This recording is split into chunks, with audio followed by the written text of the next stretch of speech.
I think Satan thought this was the end game.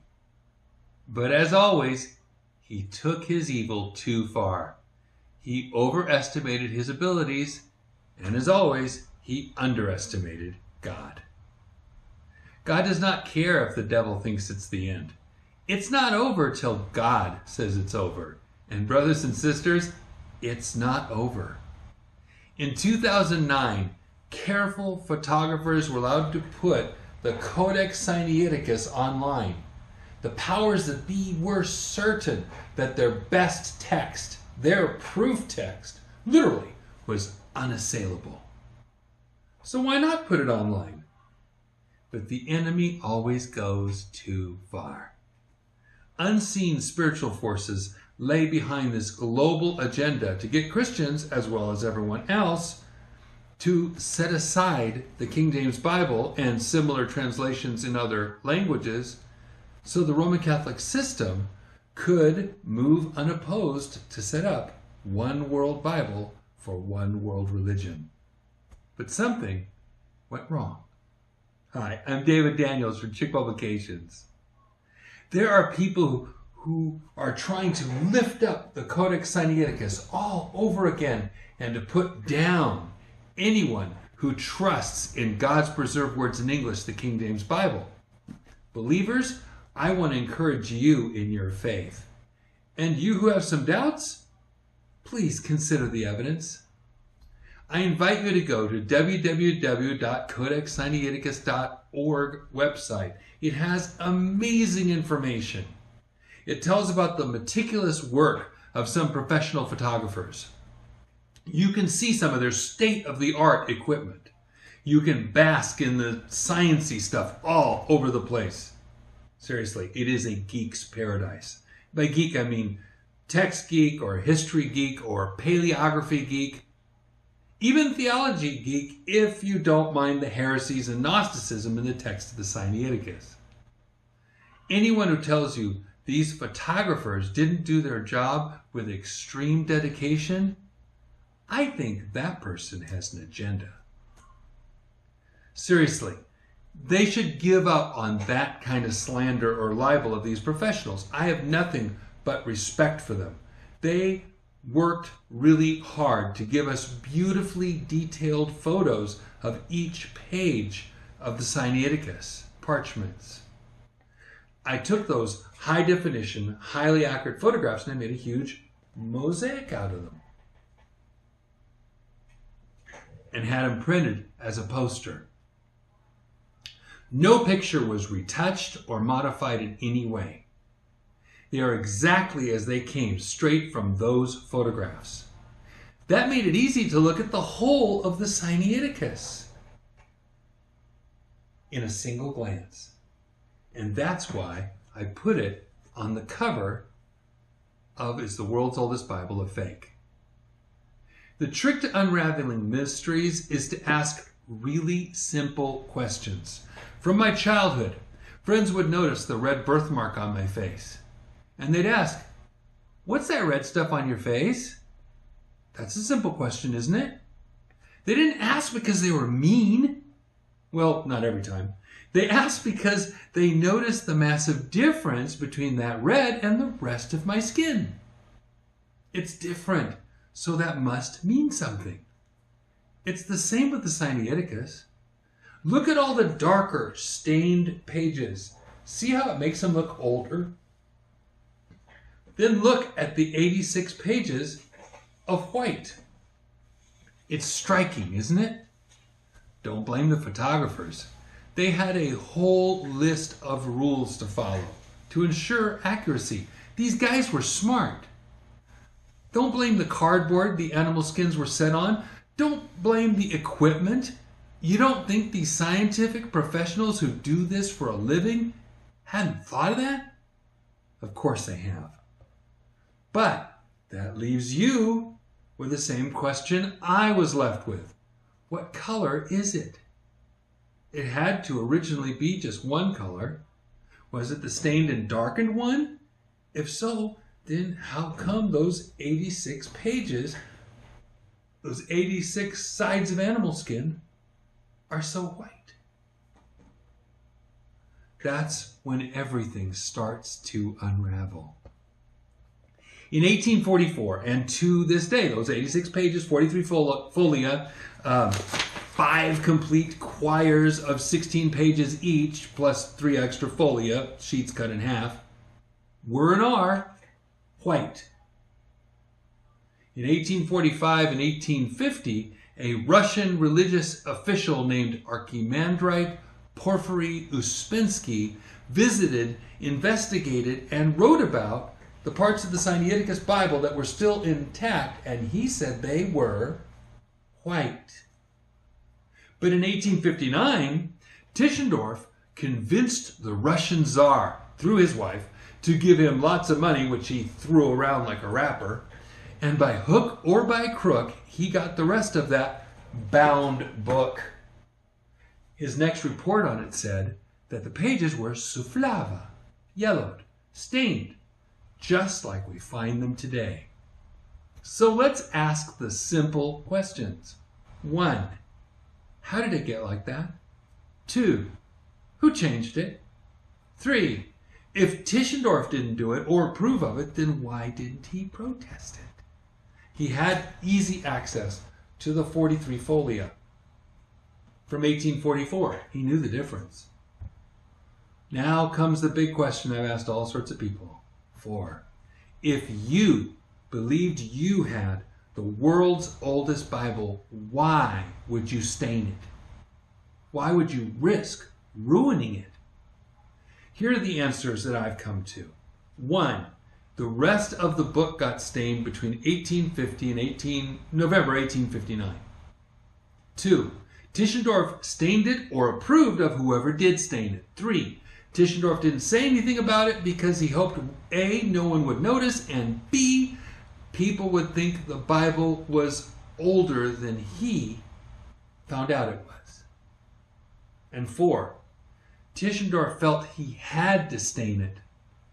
He didn't want others to discover the truth that it was a modern creation.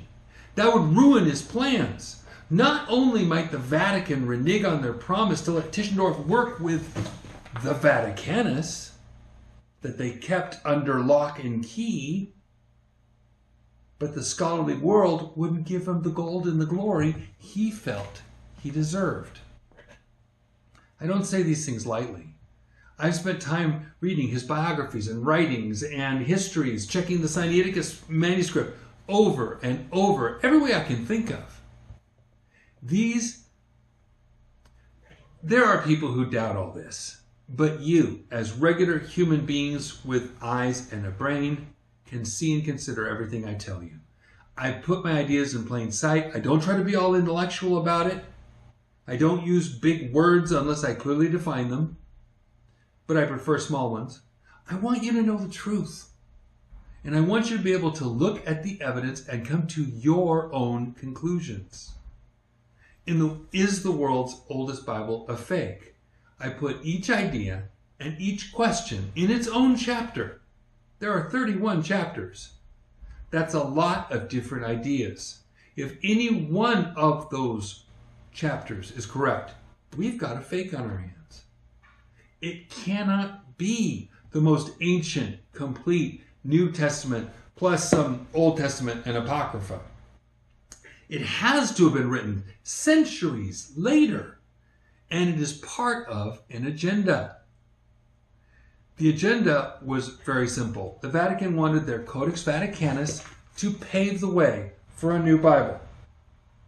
But the paleographers wouldn't trust just one manuscript so different from the many texts supporting the King James. They needed a second.